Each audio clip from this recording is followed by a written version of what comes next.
Welcome to People in Transition, the podcast where we explore career pivots, reinvention, and leadership in the moments that redefine who we are and where we're headed. I'm your host, Bob Gers. Today's guest is someone who has spent his career helping people and organizations move forward, literally and figuratively. Paul Comfort is a globally recognized transportation executive, author, speaker, and host of the award-winning Transit Unplugged podcast and TV show, heard and viewed around the world. He currently serves as Senior Vice President and Chief Customer Officer for Modexo Americas, one of the world's largest transit technology companies. And previously, he led the Maryland Transit Administration, overseeing more than 120 million passenger trips annually. Paul is also the author of 7 books, including his newest bestseller, Find Your X Factor, where he explores how people can align their passion, skills, and purpose to create meaningful work and a fulfilling life. His message is especially relevant today as more professionals wrestle with the question of purpose, burnout, reinvention, and what comes next. In today's conversation, we'll talk about recognizing personal drift, navigating transitions with intentionality, building relationships that open doors, and how to discover the unique X factor that can shape your next chapter. Paul Comfort, welcome to People in Transition. Hey, Bob, thanks so much. Excited to be here. Paul, let's jump right in. Your career spanned public leadership, transportation, media, teaching, authorship. Looking back, were there specific transition moments that shaped who you are today that our listeners can learn from? Yeah, I think so. Thanks again for having me on the show. And my latest book, Find Your X Factor, talks about some of those transition points. And I think one of them was getting my very first job. For young people who might be listening to the show, maybe you can take a listen from this. So I had gone to college and I studied what I loved. I ended up studying history. I knew I wouldn't get a job. I didn't want to be a history professor, but I just loved it. And I thought, I'm smart. I'll get a job. My primary interest was in helping people, and I felt like I could do that through local government. So I decided to run for office, and I ran for county commissioner when I was a junior in college at University of Maryland in my home county of Queen Anne's County, Maryland. And so when I ran for office, I ended up meeting some people. And there's a chapter in my book called How I Got All My Jobs, was basically, I met a guy is the name of the chapter. So I met a guy, Irving, who was the head of the Department of Aging in the county. He was running for an office too. We both lost, but we both made friends. And when I got near the end of my senior year, I started, interviewing for various jobs, and I had a job offer. I was interested in government, I knew, and I wanted to be with people, connecting with people somehow. And so I got an offer of a job as a speechwriter for our governor, Governor William Donald Schaefer at the time in the state of Maryland. And I got an offer from a lobbyist to come work for her. And I turned down both jobs thinking, I think I was an idiot at the time, but for the speech writing job, I thought I don't want to be behind a computer or a typewriter at the time. I want to be out, meeting people. So I turned that job down. And obviously that job could have segued into all kinds of things. And then with the lobbyist, I felt like she wanted my soul. And I said, I can't do that. So I met this fella. He offered me to come work for the Department of Aging. When I was done, he liked me, thought I was a bright young man. He said, Paul, I have 2 jobs open. Which one would you want? Do you want the one running the senior centers, or do you want the one running transportation? It's a brand new position. I've only got a 1 year grant to fund the leadership position for it, but it's a place where you could make your mark because you'd be the first person to ever do that for the county. And I told him, I don't know, Irving, which one do you think I should do? He said, well, take the transportation one. So I took it. So that was a big decision. And here I am now, Bob, 60 years old, 38 years later from that decision at age 22, and I'm still in the same industry, although I've had lots of different jobs in it. And so I think the pivot point and the lesson was this. You don't always start where you want to, number one, right? You start at the beginning. And so thinking at the time, oh, I don't want to take this lobbying job or I don't want to take the speechwriter job because it's not the end of what I want to do was probably a foolish mistake on my part, to be honest with you. I probably should have taken the speechwriter job, gone into the governor's office every day and started working and then seen where I could get from there. So lesson number one would be don't think you're going to start exactly what you want to be doing right out of college. And the second one was I wanted to be in local government, I thought, and so it didn't matter to me which position it was. But the lesson is think about the first job you take because it could set you on a course for the rest of your career. And like I said, I didn't choose transportation, kind of, it chose me. So those are just a couple lessons. And I think the third lesson is look for great jobs from people that aren't your best friends but are somewhat acquaintances. That's the lesson in the chapter of my book called I Met a Guy. Every job I've ever gotten, and I've probably had, I don't know, 10 or 12 different main jobs over my career, has been because I met a guy, and they've all been guys for me. Somebody I met who I became friendly with, but I wasn't best friends with, but they then said, "Hey, this guy would be great for this job." And they offered me the job. And almost all my jobs I've been recruited for that way. It's been offered to me. I didn't like go out and search on Indeed.com or something. It came to me through a relationship I had. And I think the best jobs come that way. So there's three kind of lessons for a younger person who's interested in jumping into a career. Hey, Paul, in your new book, I'm curious, what is exactly someone's X factor, and why do you think it's important in career or life decisions or people who are going through job transitions? Great question. So the X factor is a term I've come up to what I call the intersection between two factors in your personal treasure map to purpose. One is your interests. What are the things that interest you in your life? As I go back and look at mine, I can see that I've always been interested in the media. When I got started in my career, I wanted to be on radio right away. So as soon as I was old enough as a teenager, I think around 18 years old, I got a job at the local radio station as a weekend DJ and turned that into a radio talk show and then turned that into opening cable access channels when I was the county administrator for two counties in Maryland. Then when I was CEO of the MTA, I opened up America's only FM radio station run by a transit agency. And now, for the last 9 years, I've been working in media with a podcast and a TV show of my own and books and all that. And so that's been my interest all along. And so that's the one Y axis, I would say, in the X factor. And the X axis is my abilities or your abilities. What are you really good at? Not what your mom says you're good at. Your mom thinks you're good at everything, but what you've been clearly recognized for by other people. Do they come to you and say, "Hey, Bob, could you help me fix this watch? Or could you help me fix this microwave?" Mechanical things. Some people are really attuned to that. So you find what your interests are, you find what your abilities are, or the core root of your abilities and the core root of your interests. Maybe you look at all the things you like doing and you're like, okay, well, I like being outside playing sports. I like hiking in the woods. I like water skiing. And then you think of it all the things are outside. So I think what my interest is not to be stuck in an office. I want to do things outside. So maybe I should look for jobs that'll allow me to work outside. So anyway, you find your interests and you find your abilities, and then you find where they intersect. And that is a sweet spot for your life, I think. That's how you become self-actualized. That's where you become your best self because you wake up every morning, you got the fire in the belly because it's like you're going to be paid for doing your hobby. That's what so many of the famous people, like the inventor of the light bulb, said. Edison said, "I never worked a day in my life because every day I felt like I was doing what I loved." So that's what the book is about. It helps you find your X factor, walks you through not only my career but many other people's careers and famous people you've heard of, from Michael Jordan to Oprah Winfrey to any number of people, and we talk about how they in interviews they've given about how they found their X factor and rose to the top of their occasion. So that's what it is. That's why when you hear the terms find your passion and follow that, you feel that alone is not enough, that you need to have more than that, that intersection with that passion and your ability. Yeah, that's right. It's only one half of the equation. I actually got to speak at my college alma mater as a commencement speaker maybe a dozen years ago when I was at the MTA, maybe 10 years ago now. And I remember telling them that, hey, your average speaker coming up here will say, follow your dreams, follow your passion, but that's only half the equation. So let's give you an example. When I was growing up, Bob, I had a band, Sons of Thunder. It was a great band. We had a lot of fun. We made records. We toured and played at various, gigs, concert gigs, etc. And I had a good friend we had a good friend group of maybe 30 people that hung out with us and went with us to the shows, etc. And Don was his name, and Don wanted to be a singer and maybe in the band. And he said, "Paul, I really want to sing." The problem was, Bob, he didn't have a good voice. He couldn't sing well. He couldn't hold the tune. His voice was pretty bad.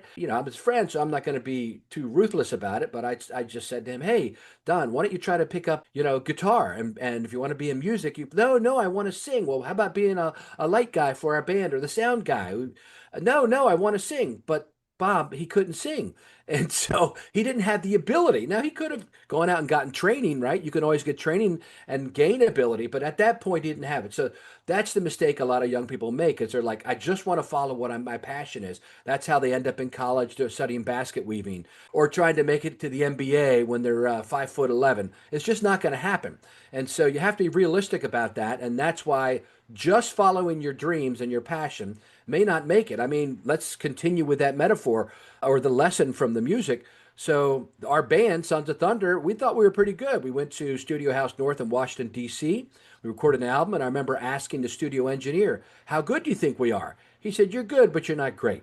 And the issue is you got to be great to make it in the music business. There's so many people, just go down Nashville's Broadway and you'll see great musicians playing in 25 different bars there where they sound so good you think they should be on a stage with thousands, but the industry is so competitive, just like sports are, just like entertainment is, a lot of this stuff, it's very difficult to make it unless you've got a break, unless you've got an in, and obviously, unless you've got the raw skills and natural abilities or the trained skills and abilities to do it. So that's what the book talks about as well, is you can't just follow your dreams and expect to be successful unless, I believe, you also have abilities in that area. But I also want to say this. If you can find that, I believe that is your personal treasure map to your purpose in life.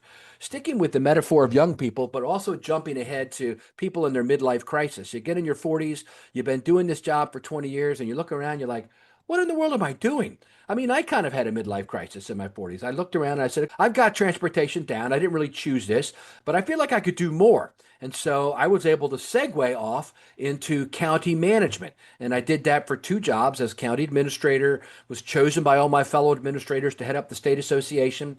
But then after I finished those 2 terms, I segued right back into transportation where I had the great skill set. And I practiced law for a year in between them and realized this is not what I want to do. I was a lawyer, but I knew I didn't want to practice law. And so I ended up back with what I was good at, which was transportation, still trying to figure out a way to put in the communication side of things. And I was able to do that at the MTA. So again, the idea is that I believe you're hardwired to find your purpose in life. And a lot of people wonder, what is my purpose? What am I supposed to do with my life? And I think you can find it. You don't have to ask anyone else, man. You just have to look inside yourself and find the intersection of your interests and abilities. It's what you're good at and what you're interested in, and that's where your purpose lies, I believe. While you talk about personal drift, can you give us some early warning signs that people should pay attention to before that personal drift becomes a real full-blown crisis? Yeah. So personal drift would be when you're moving off your core purpose in life and you feel unfulfilled, right? Are you just working for the weekends at your work? Do you feel like, you hate your job or you're miserable or you don't look forward to Monday mornings? And I know that Monday mornings are rough for a lot of people, but you get the idea. So you may have drifted off your purpose. I don't want you to blow up your life and quit your job or anything like that. But I think then it's time for some recalibration, which means focusing in again on once you figured out what is the intersection of your interests and abilities, focusing on things you can do at work, which will allow you to fulfill that. And it could be, Bob, like I had a job once that I hated, and I've got a chapter in a book called When You Hate Your Job, where I'm very authentic and real about it, and 5 things I hated about it, but also 5 things I learned from it. So if you got a job you hate, you feel like you're not using your ability, you're looked down on, your skill sets are not there, or your interest isn't there, you could still look for opportunities there to engage one of those 2 axes. So it could be like in my case, I wanted to engage with people more. I didn't want to be stuck in a cubicle all day, which is what I was doing a lot of times, or my office. I wanted to engage with people. So I volunteered to be the person who provides new employee orientation. And so at least on Mondays, every Monday, I got to meet for 3 or 4 hours with a new class of employees for our place of employment and was able to engage with them and felt satisfaction because that was scratching the itch I have to engage with people. I don't like being stuck alone somewhere for long periods of time just doing administrative tasks. And so that's something you might want to look at. You might want to look at if you feel a drift. I remember one time, Bob, I walked in to the back of a customer service center in a government transit agency and saw every single computer screen up on Facebook. This was a few years ago before other social medias were big things. And every single person that was supposed to be focused on the customers was instead drifting, drifting, man, on their social media. And that's something else, another telltale sign. Do you spend a lot of time at work trying to get around doing your work? I remember just a few months ago, I was talking to a fella, coaching him some, and he said to me, Paul, I feel like I'm only giving about 60% at work because that's all I want to do. And so when you see those warning signs come up, you're likely unfulfilled and you don't want to let it go too far where then you end up making some drastic decision like I got to quit, whether it's your marriage or your job. You don't want to let it get that far. You need to take the signs that are flashing to you, warning the yellow lights, and say, all right, I need to do some adjustment of what I'm doing here to more fully find my passion or my abilities. And that's the reason why you describe there is a difference between reinvention and realignment of your focus. Is that correct? Exactly. Yeah. Yeah. The realignment is, just what it sounds like, right? You have to, along the way, you have to calibrate, just like you do your brakes in a car, just like you do on any other kind of equipment. We got to get in and get it calibrated correctly. Any kind of equipment that moves, and we move. And so that's what January 1st is about every year, right? Take an hour this weekend. Sit down and calibrate your life. And I got a tool for people, a free tool if you want it. I have a website, findyourxfactor.ai, which is find your the letter X, find your X factor, and findyourxfactor.ai. And there's a free tool on there that you can use to kind of just ask yourself some questions. Some of the ones that are in the book are there, and go through this analysis. In the book itself, which you can pre-order now on Barnes and Noble, it'll be published on August 11th. And there's a spot on the website where you can click to purchase the book as well, pre-order it. But the book, every single chapter gives you points at the end where you can contemplate and think about your life so that you don't lose track as you go through it and you don't lose track of the lessons that are being taught in each chapter. So, yeah, I think you got to recalibrate your life at least on an annual basis to make sure you're doing what you love. I'll give you an example. I love music. As I mentioned, I love playing piano and all that, but I knew that I wasn't good enough to do it full time when I was younger, and I've never done it full time. Although I've played piano, my son had a band. I played with them a few times sitting in. I've played in church off and on because it's something that feeds my soul. It's like it's art. And it's the artistic side, the right side of my brain. I need to be involved in music somehow, even as an older guy. I mean, it was more important when I was younger, but I still feel it now. And so to recalibrate, I've offered and volunteered to play piano at various things because I don't want that to fall out of my life as I stay, kind of on my left brain side and on my work side. I want to make sure I keep that hobby. And that's something else I think in life is that you may not be able to find a job or you may not be good enough to make it professionally, but you still want to do that hobby. And that's what hobbies are for. Therefore, in my opinion, they're to scratch the itch of something you're good at or something that you love, but you're not able to put it together for employment purposes. You may be able to make a little money, side gigs, doing, make $100 or sit in and play in a band for a weekend or something like that and learn the songs. So I've always tried to make sure that I'm either playing at church or playing with a band part time. Off and on, I have to remind myself to do that, like I did just recently, because I hadn't been playing for a while and I could sense that something was missing in my life, something that would make me a full person. And so that's part of the realignment as well, I believe. One of the things that we try to always do on people in transition, Paul, is to give very actionable steps that you can do starting Monday. If someone's listening today who feels stuck, but they're afraid to make a change, what would be the one practical step that they can take to move from reaction to intentionality? I think the first thing you should do is figure out inside of yourself who you are and what you want. So that means some personal reflection time this weekend, tomorrow. Hopefully, when you're not working, you can sit in your favorite chair, and I'd encourage you to quiet your mind. It's a form of meditation. Allow all the thoughts to flood out. Find a quiet room where you're by yourself, not with a crowd, so you won't be embarrassed to have your eyes closed. And just sit down and let it all flow out. It may take 10 or 15 minutes for all your worries and anxieties and tics to pass. But once that all passes, I believe your inner soul or your subconscious mind will speak to you. And you just let it flow. And then, after maybe you've got an idea or two while you're doing that, then start thinking. Put your mind back in gear. Take it out of neutral and put it into gear and think, okay, let me think about my life. What have I always been interested in? And then let me think about my life. What have I received awards for? What have people come to me and asked me for help?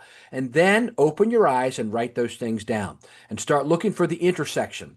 And then you can start looking for how can I align my life, become the author of my life, not just someone afloat at sea, subject to the whims of my boss, my spouse, my family, or events, but how can I author my own life to move intentionally toward these two items and where they intersect?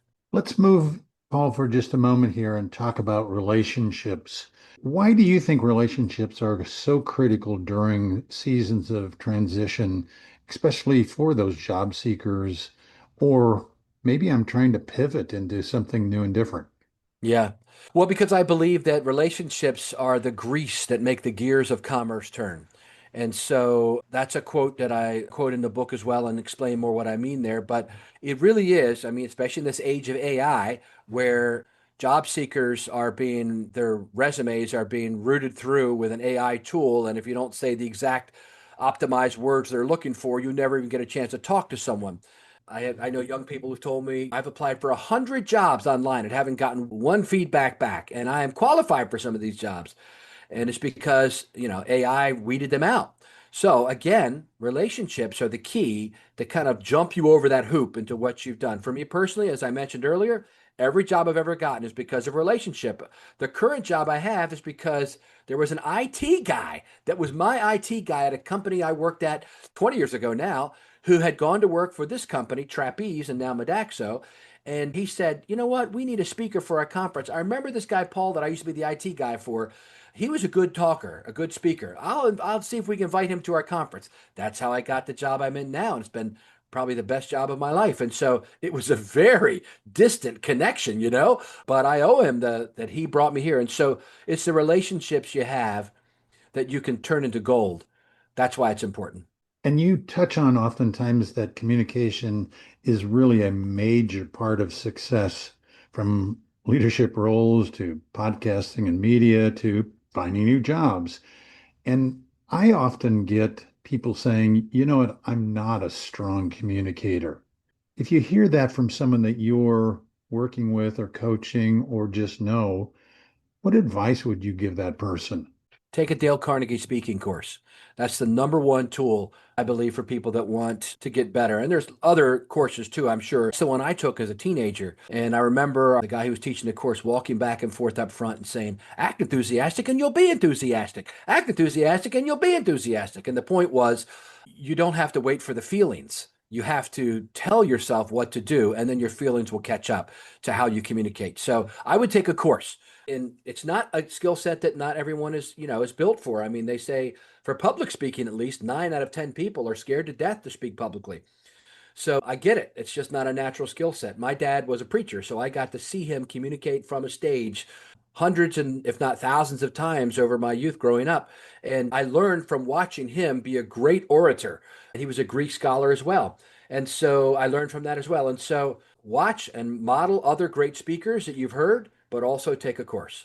Well, you've seen hundreds, if not thousands, of communicators.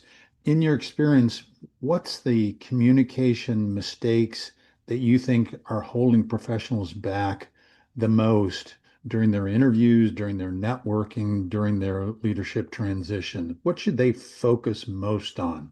Follow up. Follow up is key. Someone who's successful meets a lot of people. And if you want to have a relationship with them, you got to follow up. I'll give you an example or two. I was talking with a young person this morning, actually, coaching, and we were talking about a mentor that she had.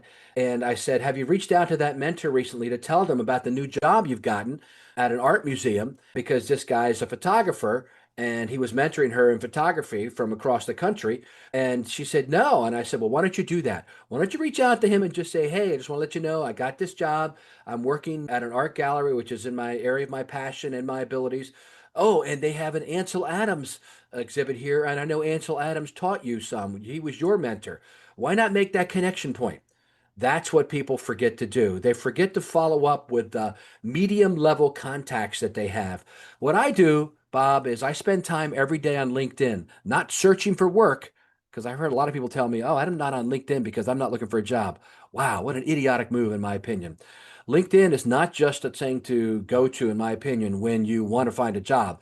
It's a way to keep up relationships. And so I'm constantly looking through every day and seeing what people are posting, making comments on them, sending them private messages on there. That's a great tool to keep up relationships and a network, which will help you when you need it. If you get thrown out of the boat, you want another boat to come in and pick you up, which has happened to me a couple times. And it's because of the relationships I had that I was able to find the next gig, which turned out always to be something better than what I had just left. Well, you've spoken about the second half of your career becoming more focused on sharing wisdom and helping others succeed. How has this definition of success changed for you over time, and what should others take away from this notion of second half of your career? When you've worked and you're like, let's say, over 50 years old, I think it's time to take a step back and look at, okay, what do I want to do with the rest of my life, especially as you're nearing retirement. And I think that people that retire completely usually shrivel up and pass away early, is what I've seen in my experience. So I always encourage people to keep one foot in the workforce, doing something meaningful to them. And so it could be that giving back is part of that. So if you're a businessman, you could join your Chamber of Commerce SCORE group that goes out and helps other businesses learn business practices and put together a business plan. In my case, over the last couple of years, I've offered and to teach a course at a university called Villanova University in Philadelphia on something that I know a lot about, public transportation systems. I'll be teaching my second semester this fall there to graduate students. And so there may be other ways you can give back. There's always character counts programs at schools, public schools. I've been a character counts coach where I go in and talk to middle schoolers about the character qualities in life that will make them successful. So, one way to give back and to shift your emphasis in the second part of your career is to start figuring out, how can I teach some of what I've learned or share some of it? It doesn't have to be in an academic setting, but it can be in a place where you become a mentor for people. It's a great way to kind of pass it on to the next generation. Well, we have covered so many great ideas today. And again, as I said before, we always want to leave our audience with something that they can actually implement. What's the one thing that current or future job seekers can take away from our discussion and implement right now to help them be successful in their job search? I would say it is to find your own X factor, because that most likely will be the key to your success in future job searches or in making your current job more fulfilling. So you have to do some introspection. It doesn't have to be super deep. Some people aren't deep thinkers. I'm not. I don't think I'm a real deep thinker, but I think deeply enough to figure out what is my purpose in life, what is my passion, what is my interest, find the intersection, and then start leaning into that. That's what I would say you should do right away. And as I mentioned earlier, my book comes out August 11th. You can pre-order it now, but if you want to start on this weekend and you don't know where to start, just go to my website, findyourxfactor.ai, take the free assessment and figure out yourself so that you can follow your personal treasure map to purpose. Paul, I can't thank you enough. And I hope that today's conversation with Paul Comfort fired you up and gave you the push to take bold steps in your own career journey and job search. And you don't have to face the change alone. Together, I think we can turn uncertainty into momentum and momentum into results. Let's start building that future you've been dreaming about. Your next chapter is waiting for you. So let's make it happen together. Thank you, Paul, so much. Thank you, Bob.